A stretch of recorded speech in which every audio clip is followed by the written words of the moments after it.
Headlines brought to you by Chitale बंधू.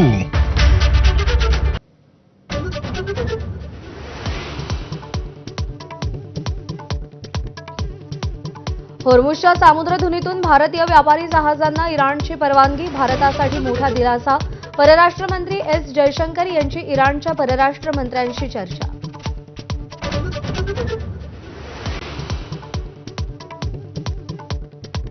Iran विरुद्धचं युद्ध लवकरच थांबवणार.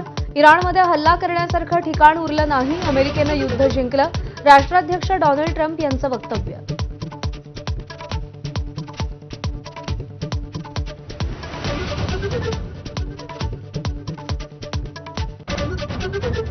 युद्ध संपवण्यासाठी इराणनं 3 अटी घातल्या. इराणचे कायदेशीर हक्क मान्य करावे, नुकसान भरपाई द्यावी आणि भविष्यात इराणवर हल्ला न करण्याची हमी द्यावी, अशा इराणच्या अटी.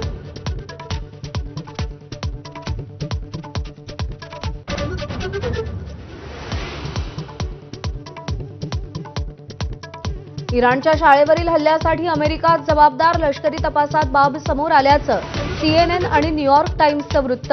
हल्ल्यामुळे 160 पेक्षा जास्त शाळकरी मुलींचा मृत्यू.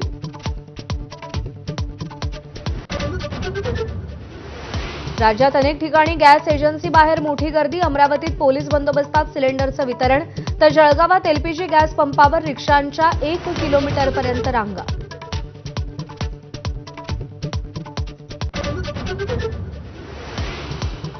रोहित पवारांनी राहुल गांधींची भेट घेतली. राहुल गांधींनी केलेली सूचना 2 दिवसांनंतर जाहीर करणार. रोहित पवारांचा इशारा. तर अजित पवारांच्या अपघात प्रकरणी रोहित पवारांना अनेक शंका.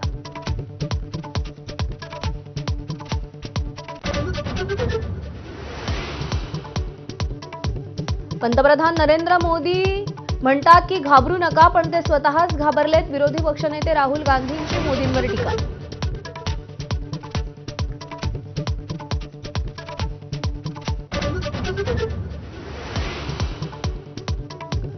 सिंधुदुर्गात आंबा काजू उत्पादक शेतकऱ्यांचा नुकसान भरपाईसाठी मोर्चा. राजू शेट्टींच्या आंदोलनात मंत्री नितेश राणे सहभागी.